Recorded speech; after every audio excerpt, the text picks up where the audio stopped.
I welcome you to this morning service, the last Sunday in the month of December. We thank God for how far God has been faithful to us. This year, it's a year filled with a lot of trials. But I believe that God is faithful, and that whatever the Lord has ordained to accomplish, He will accomplish. Amen. Nobody can stop God, especially when we believe Him for it. Amen. If you believe, say amen. Amen. Now today, I want to speak to us about the title. I simply put it, Look, the Lord is coming. Look, the Lord is coming. The truth is, as I was praying early in the morning about the message, I said today is the last Sunday of the year. Which message should I preach you? My mind went to the story of Joseph in the pit, when his brother threw him to the pit. And I said, okay, how do I package the message? Then, as I was thinking, I hear in my ears, he said, how the Lord anointed Jesus Christ of Nazareth with the Holy Ghost and power, who went about doing good and healing all that were oppressed of. I said, how does that scripture match last Sunday of the year? I said, okay. Because he just came so strong. And so the message I'm going to bring to us is, Lord, look, the Lord is coming. Acts 10:38, let's start from there. Because one thing I have known from the Lord is, if He's the one that is speaking, there's a message for somebody. And I'm simply a messenger sent to deliver a message. The Lord is coming. And He asked me to let you know that He has been working from the beginning and He's still working now. And God wants you and I to remember that the Lord has not stopped working. He's still working. Though He's seated at the right hand of the Father in the heavenlies. But the Bible says, where two or more are gathered in His name, the Lord is there. He's still working among us. And what are the works that Jesus is doing in our days? Because you see, we are in the days, we are in the era when every child of God must take up the challenge of saying, Lord, through my life, let the people know you. Now, look at me and listen very well. It is more difficult now in the Western world to evangelize because you have to cover your face, you have to maintain social distancing. So you discover that it is becoming more difficult to be able to reach out to other people. And all these are strategies of the devil to keep people going to hell. And the Lord wants to use you. The Lord wants to use me to save people from the snare of hellfire. And so God wants us to take up the challenge today. He wants to open our eyes to what we can use. You see, I like using flyers to announce programs, paste it on social media and all that, but I've come to discover the most effective way to invite people is by testimonies. If you can tell somebody what God has done for you, and they are trusting God for that kind of testimony, even if they are in Austin, they will take a flight to be at the service. And somehow that is the level that my heart always gravitates towards. The realm of performance. The Bible says the kingdom of God is not in words, but is in demonstration of power and of spirit. That is the way the kingdom of God is designed. The way the church of God is designed is that we are the kingdom of God on earth. And what the Lord intends to do is to use us as instruments of signs and wonders among the people. But the problem is, most of us in the body of Christ today, we are not ready to be used. We are like Moses. God said, I want to send you to Pharaoh. He said, God, before you appear to me, even since you have been speaking to me, I am still a stammerer. How can you use a stammerer to talk to Pharaoh? We are always trying to look for excuses why we think we cannot evangelize.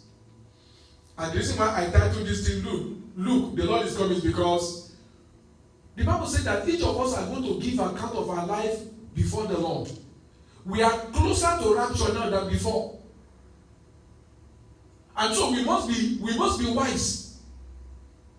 We must be able to say to the Lord, Lord, use me to save souls. Use me to restore people that are not becoming lukewarm. COVID-19 has made many people become lukewarm. Some people now prefer to just sit at home and watch television. Somebody was saying one time, no, recently, he said that no. I hear the word of God every time on television. But you see, it's not as being in the community of the people of God.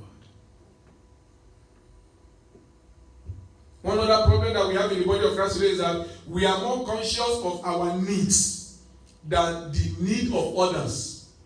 In those days, everybody is thinking of how they can reach out to people so that through good work they can touch their life with the gospel of Christ and what it can bring to them. But now, majority of those of us who are in church, we're in church because of me, and me. And that's why we are not effective in winning souls. Act 10:38, the Bible says, how God anointed Jesus Christ of Nazareth with the Holy Ghost and with power, who went about doing good. I want us to mark it. Jesus was anointed and he went about doing good. We also go about also now. I have places I go during the week. You have places you go during the week. But the question is, do you see those places you go as an opportunity to be able to evangelize to somebody? To reach out to someone that is depressed, someone that is in pain, someone that needs salvation. Because people are going through things. Many a time, they are not saying it out. The Bible says, God anointed Jesus Christ with Holy Ghost and power. And when John the Baptist was talking about Jesus, he said, I baptize you with water unto repentance. But he that cometh after me is mightier than I, whose lacets of his shoe I am not worthy to unloose. He shall baptize you with the Holy Ghost and fire. That's what John the Baptist said concerning Jesus Christ. He said Jesus will baptize us with the Holy Ghost and fire. And so if you are giving your life to Christ and you have received the baptism of the Holy Spirit, you have the Holy Spirit and fire upon you. But what do? Many of us, we just have it there. We speak in tongues and we sit down. But Jesus, the Bible says, he went about doing good. When you look at the way Jesus goes about, it's not like sometimes he even knows what is going to happen on the other side. He just goes about, and when he sees someone that has a need, he reaches out. He encourages people with his gifting. He touches people's life with his gifting. Listen to me, this is one of the major assignments that God wants us to carry on our head in the new year. Touching people's life with our gifting. He went about doing good. Doing good. One other thing I've discovered is that most of the time, most of us, we look down so much on ourselves. And one of the major problems of the supernatural is that if you do not believe God can use you, you can't be used.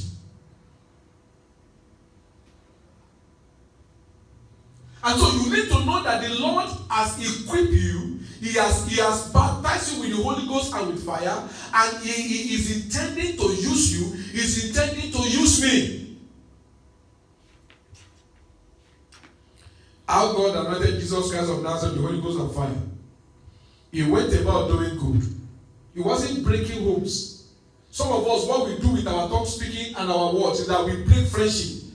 We are the one that cause a group to scatter. We are the one that cause discord among friends. We are the one that are tail carrier. We are the one that are carrying bad news everywhere. If you see the way Christians are talking, everybody is a carrier of news. But most of us as Christians, we are not carriers of good news. We are more prone to speak evil than good. And then you wonder why your life is the way it is. You wonder why things are not moving forward. How God anointed Jesus Christ of Nazareth with the Holy Ghost and with power. He went about doing good and healing all that were oppressed of the devil. Why? For God was with him. And you know the Bible, Jesus Christ said, "Lo, I am with you always, even to the end of the age." So if he was able to heal the sick because God was with him, Jesus is with you. And because it's with you also, you have the same capability to be able to do good and heal the people that have been oppressed of the devil. One of my pastor's sons in Nigeria called me this week. He has had this attack before. He had prayed and prayed before he told me. But then he said to me that he's beginning to have this feeling of paralysis on his hand and his feet. And he said it's been going on for 3 weeks and it's now becoming more evident. And I said, okay. So I shared the scripture with him on the phone. And I agreed with him and I prayed for him. And I told him what to do. And I told him that before the end of that day, every sign will disappear.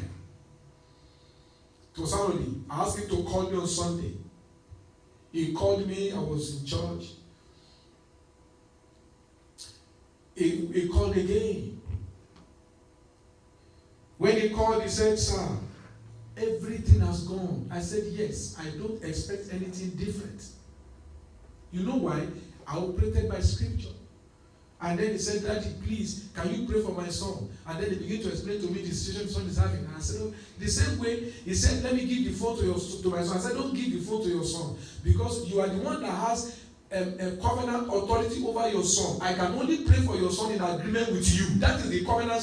That is the covenant of scripture. That's how the power of God works. I said, so I am going to put it on loudspeaker. Let your son be hearing me and you be hearing me. I am going to agree with you to pray for your son. God can do that for us. God can do that with us. I remember one guy here in Houston, 2016. He had this, he said, whenever he's among people, he will start smelling bad. But when he's alone, he smells good. He said he bought all manner of expensive perfume. He will smell good when he's alone. But that demon will manifest, will begin to smell as if it's a coat. And I told him, he said, it's an devil that have done that. I thought he was going to fast for 3 days. The truth of the matter is, I don't need 3 days for his deliverance. I put him on fasting for 3 days to help his faith. I said, I'm going to be on fast for 3 days. And you call me at a particular time and then we pray together. By the time you called me the first day. We prayed. By the second day, the problem was gone. I said, but you will finish 3 days. What am I trying to say? There's somebody around you who has a challenge. Somebody who needs the touch of God. And the Lord is coming. Why is that important? Because you are going to give account of everyone that God has assigned by destiny to be touched by you. There are people that God, their deliverance cannot come except through you. That's the way God has designed it. When you look at that man that was always being brought to the beautiful, are you with me? That man that was always being brought to the beautiful gate, the Bible says he was screamed from his mother's womb. Now, he was always, and the Bible says he was 40 years old. That means when Jesus was alive, when Jesus was on earth, when Jesus was doing ministry, that man was there. But Jesus never healed him. It was after Jesus left that the Holy Ghost uses Peter to heal him. Why? In God's divine arrangement, Peter was the one that is assigned to touch that man. There are people that you and I are assigned to influence. There are people that you and I are assigned to touch. The truth is, when you begin to walk in their life, when you begin to get involved with their destiny, then we begin to see that long-term problem begin to disappear. It's not because you are super special. It's because you are the appointed person for their destiny. People may have been preaching the gospel to someone for a very, very long time. But when you begin to talk, something just calming down and they begin to listen. And they begin to listen. And so you must know that the Lord is coming. There are people that He has attached to your destiny whom you have to influence. How God anointed Jesus Christ of Nazareth with the Holy Ghost and power. 2020 has come as a year of challenge for many of us, for many churches. Many of the people that are amongst the churches are no more going to church. And God wants to use you to reach many of them.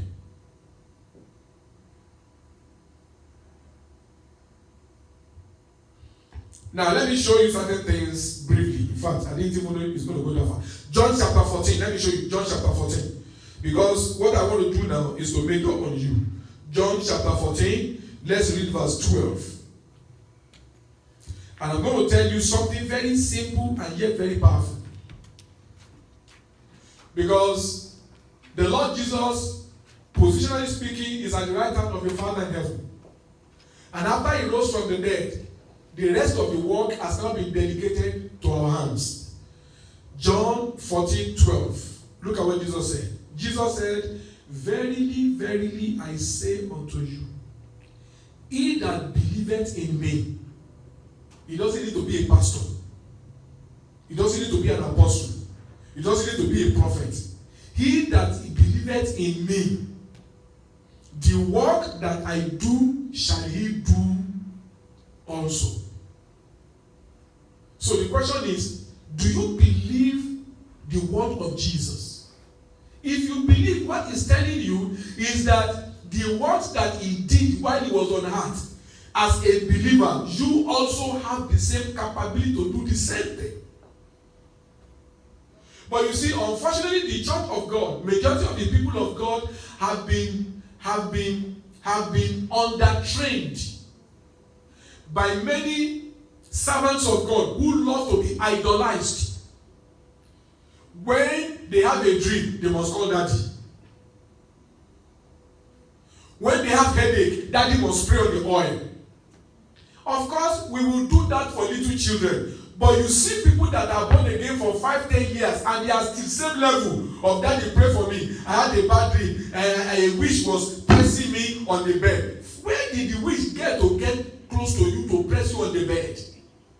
You see, and everything has to do with understanding.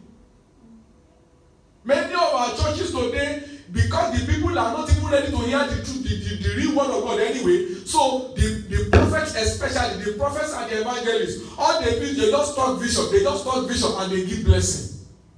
And the people give a lot of offering. But the truth is, we must be more strategic than that. Jesus said, as a believer, the work that I do, you will do also. He said, and greater work, greater work than that, you and I are supposed to be able to do it, because the Lord said we can do it. You remember that time that one man brought his son that had epilepsy to the disciples when Jesus went to the mountain to pray.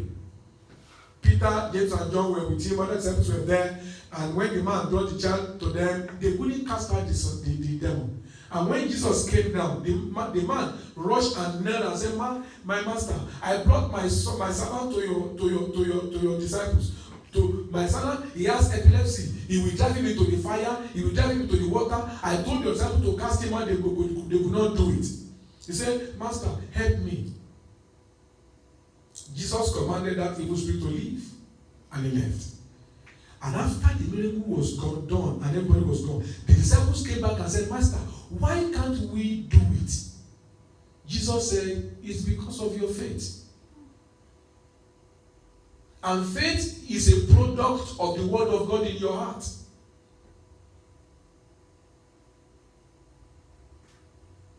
It's not that they cannot do it. It's just that they have not activated their faith to that level of revelation. And the Lord wants each of us to know that in the coming weeks, in the coming years, it's going to become more and more difficult to reach out to people if you cannot use supernatural power. Somebody say, it's because our church is not big. Who told you? Many of those fake prophets that have thatched houses by the river, people are going there now. Because the prophet, even though he's a satanic, he's using gifts to attract them. It's because we don't have big auditorium. It's because we don't have great equipment. Who told? You see, all those things are good. But what people are looking for is the touch of God. Is the touch of God. You see someone that has been going to church for years, and yet the womb is still sealed by the powers of darkness.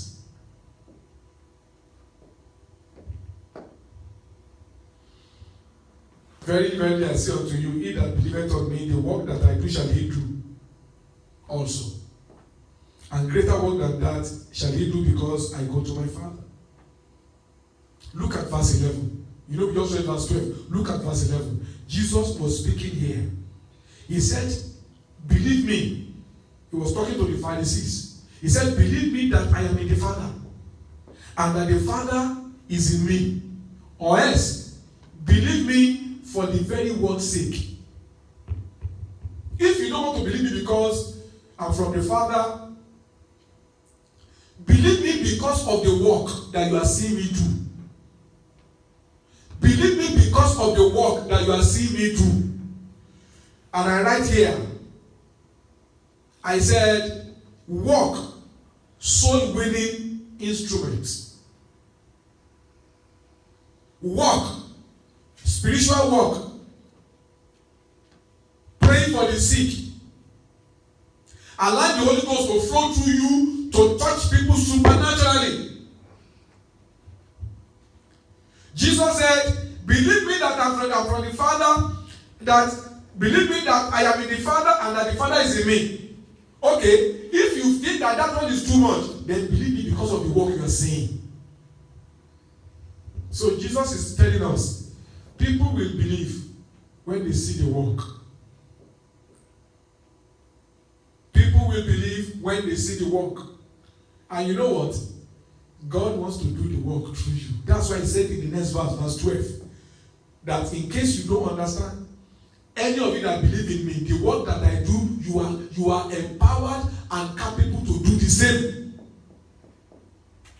And even greater work than that, you are capable of doing it. Just begin to accept your destiny. Begin to accept what God said you are. Let's begin to rise up so that we can win more souls for the kingdom of God, so that we can depopulate the kingdom of hell, so that those people that are one leg in the kingdom of God and one leg outside, we can bring them in. You remember when Elijah had to call down the fire? He said, if Baal is God, serve him. If God of Israel is God, serve him. People are just looking at him with all those talk. They are just saying, Toba Udoto, Kojago. But you now say, okay, you know what? This is what we're going to do. Let us have the battle of the gods. I like that. He said, give a bullock to me, and give a bullock to the prophets of Baal. Let them cut their bullock because they are many. Let them cut their bullock, let them set it on the altar, let them make their altar and set it there, but they should not put fire. I also will call the bullock and put it on the altar. I will not put fire. Let them call upon their God, and I will call upon my God. He said, the God that answered by fire, let him be God. People said, you are well spoken. You see, there's something about supernatural manifestation. It's very easy to get people's hearts when they can see that God is at work. And whether you know it or not, God wants to walk through you. God wants to walk through me.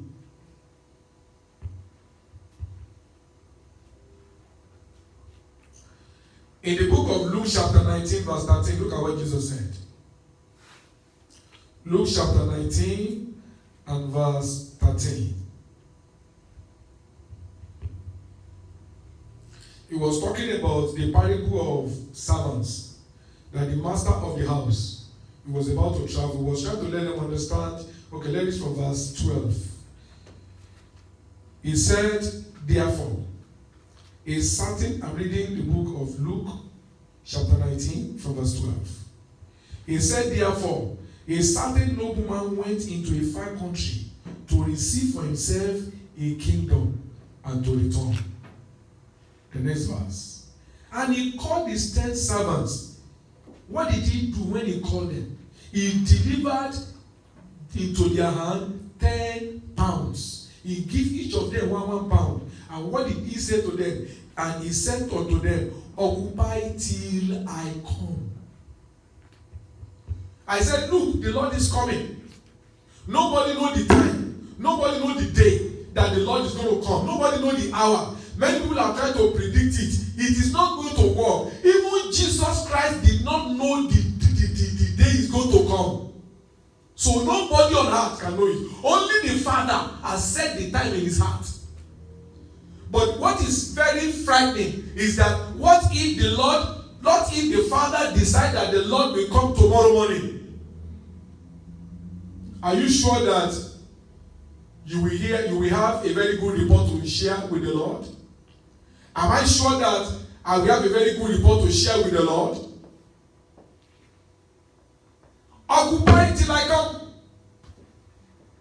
He gave them 10 pounds, one pound to each of them. He said, go and do business. Occupy till I come. I am talking about the fact that each of us, we are expected by the Lord to keep doing good work. I am telling you that it is good work that will move the hand of man. There are different gifts in the body of Christ. In 1 Corinthians chapter 12, the Bible says that the manifestation of the Spirit is given to profit for the kingdom of God.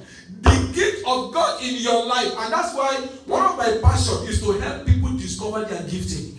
Because if I can help you to discover your gifting and nurture it, then I have equipped you to be fruitful.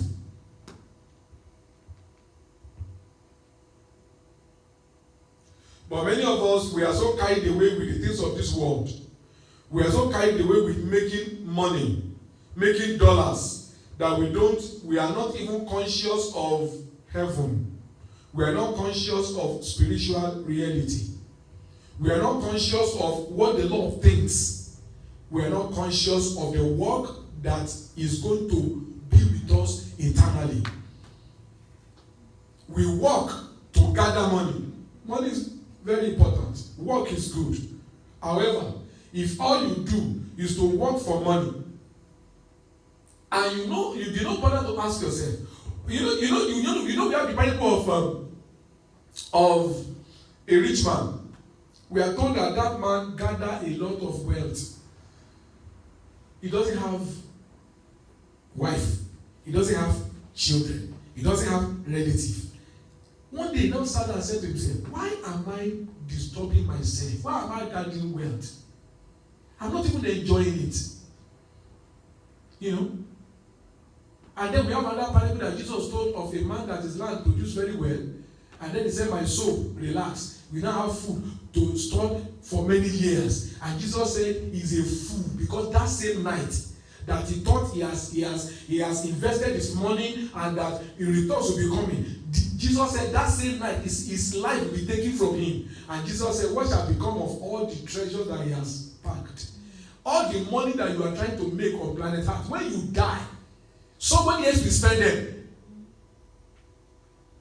It's either you will it to your family member, or the bank will spend it without telling anybody. All the loot, or all partial loot, all the money that you stole from Nigeria, there are many of them that are scattered all over the world. And the country where those money are, they started using the money. Nobody has come to claim it.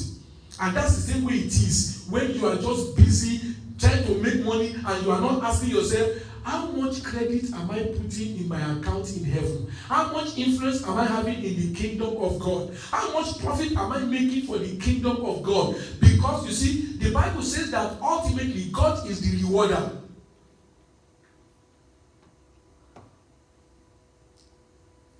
And the scripture says that there are things that you do that will make you to work for the blessing of God. And the Bible says the blessing of God maketh rich without adding sorrow. But I see that in our generation, we labor and we work for money. We work for material things. We work for influence of men. We never ask ourselves, if I die today and I stand before the Lord, what kind of report am I going to give? Occupy till I come. Let's now go to that Luke chapter 12 that Esther read just now. That will be our last scripture for today. Luke 12. She read from verse 39. Luke 12 from verse 39. And that scripture talks about a servant that was placed in charge of other servants. And the Bible says that he was told to watch over other servants and give them food in due season. And Jesus spoke and said, he said to them, he said from verse 43, blessed is that servant whom his Lord, when he cometh, shall find so doing. In other words, blessed is that servant that when his master comes, he will find him doing the work of the kingdom. You will find him getting involved and being busy with what he has been assigned to do. And verse 45 says, but and if that servant say in his heart, my Lord is delaying his coming, Daddy, and he begin to eat and drink and do whatever he likes. The Bible says that the Lord of that servant will still come. He will come on a day that is not expected.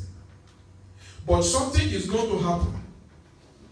When that master comes, he will appoint him a portion with the unbelievers. Our Bible, all his years of being a believer will not be a waste. Why? Because he has not get himself committed to the work that the Lord has given to him. Now listen, not everybody will be full-time pastors, not everybody will be an apostle, but every believer has an assignment from God. That's what I'm saying. And the Lord will want to use you with that assignment to touch somebody's life, to save a soul, to redeem someone from hell.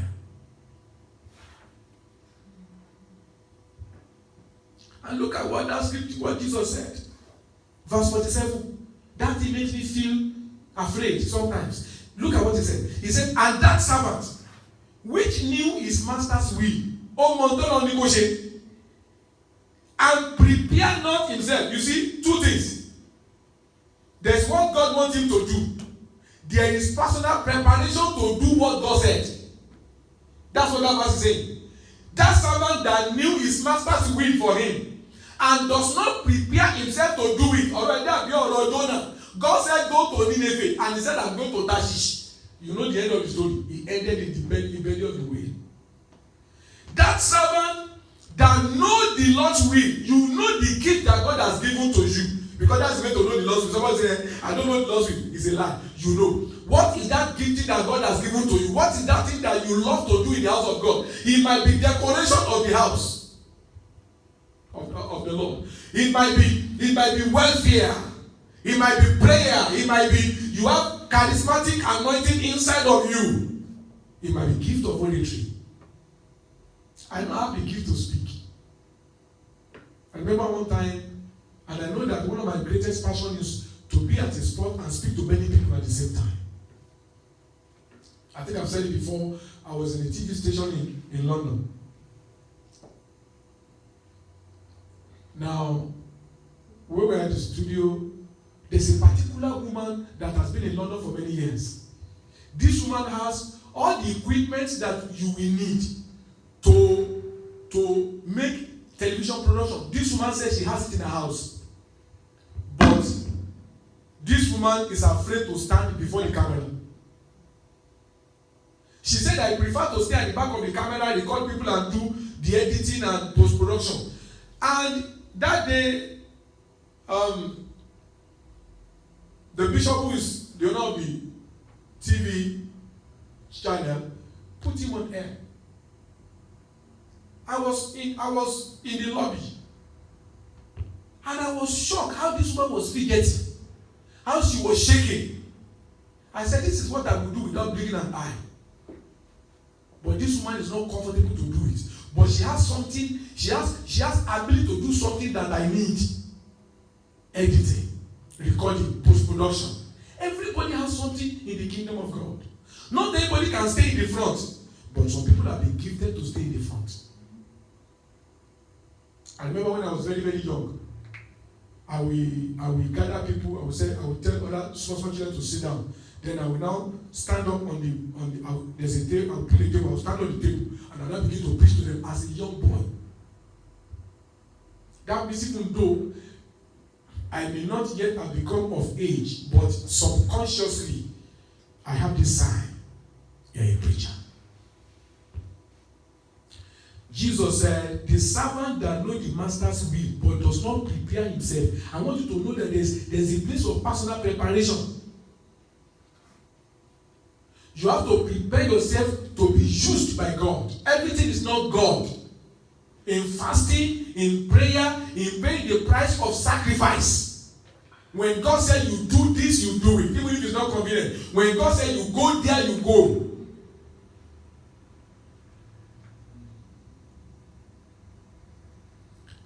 He said, I will read verse 7 again. And that servant which knew his Lord's will, and prepared not himself, neither did according to his master's will, he shall be beaten with many stripes. There are many people that are being beaten by the stripes of God, and they are rebuking the enemy, but yet it is the Lord chastising them. Why?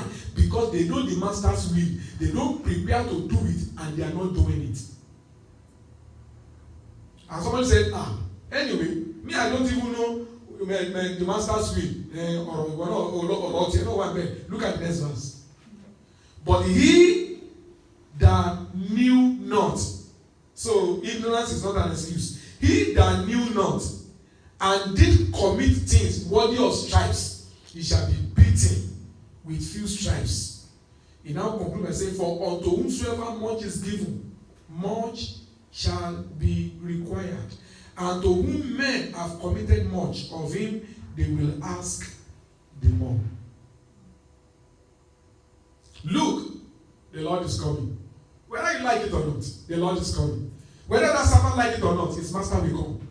And let me remind you that the Lord is not here now, physically on earth. He's going to come back to take the saints. So there's going to be the rapture of the believers. And when that time comes, you cannot add to whatever it is that you're supposed to have done.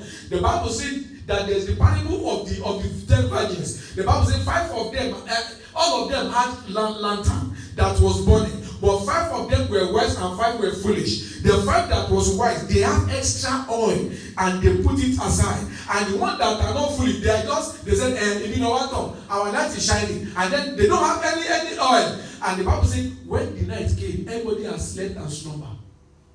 All their light has gone down. But when they hear that the bridegroom has come, they wake up. And those who have oil, they put it in their lantern and trim it.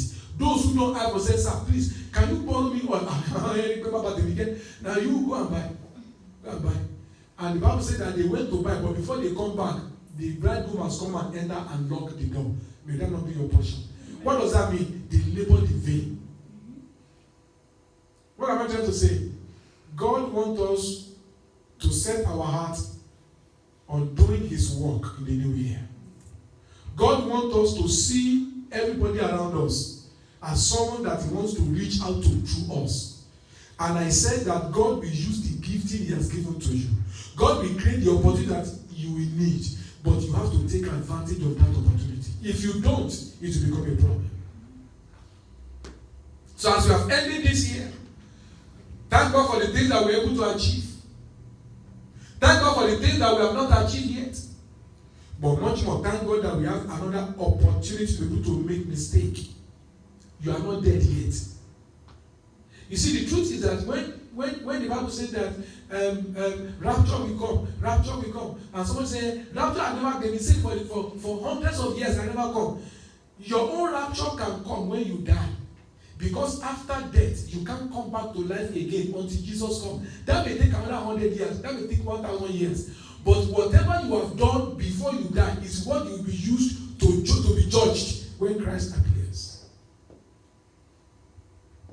So I want us to take up the challenge today.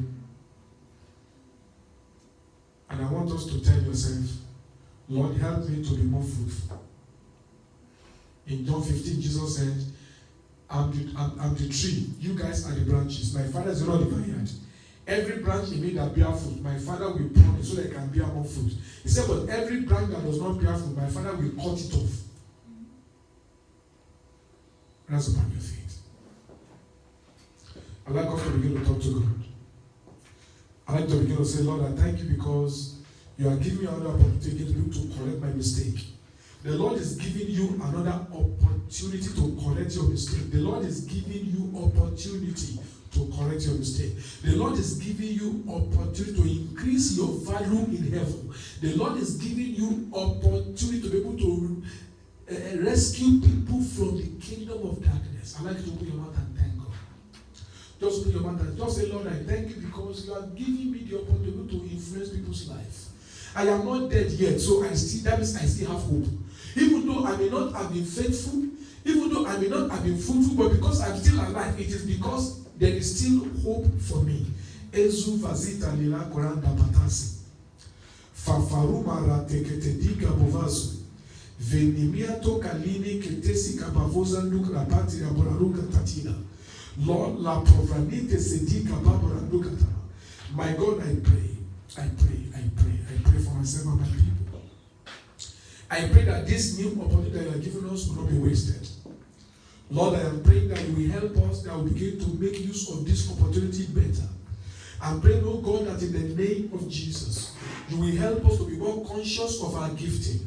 You will help us to be more conscious that walk using your spiritual gifting to do spiritual work will give us more results than relying on the hands of flesh. Lord, I pray. I want you to pray that, Lord, open my eyes to see the gifting you have put in me more. Lord, give me wisdom on how to walk the walk. The Bible says that how God anointed Jesus Christ of Nazareth, he went about doing good. And Jesus said that the work I do, you will do. And he said, even if you don't believe me that God is, the Father is in me, I'm in the Father, believe me for the sake of the work.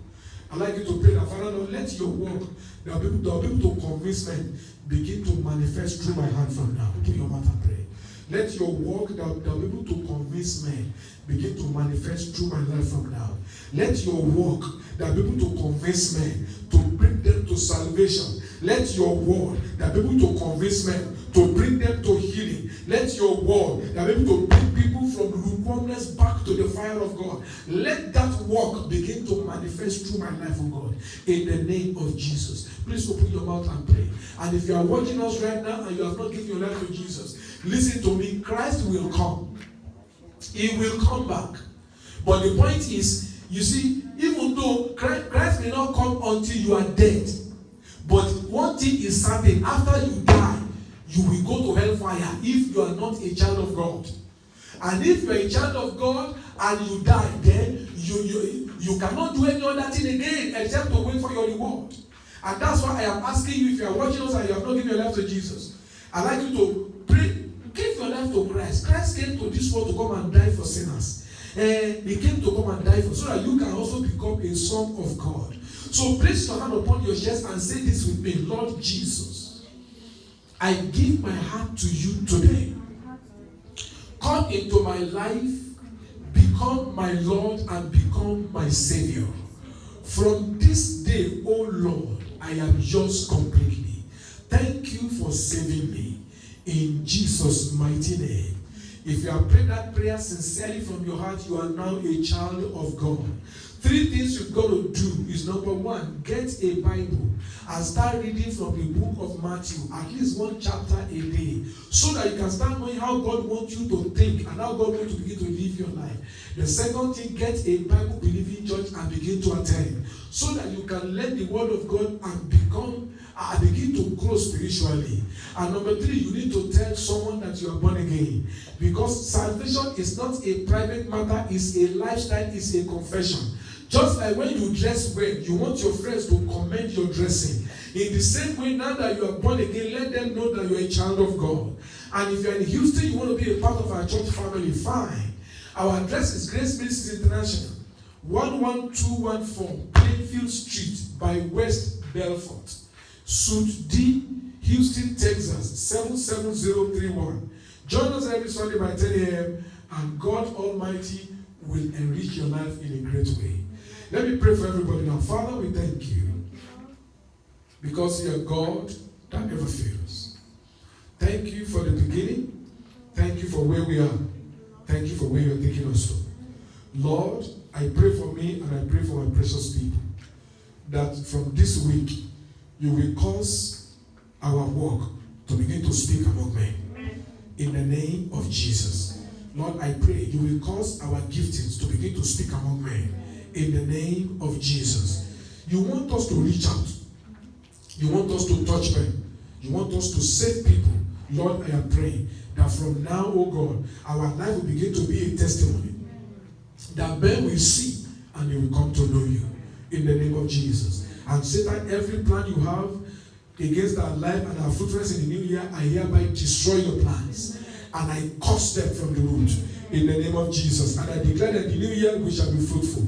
We shall multiply. And the name of God shall be glorified.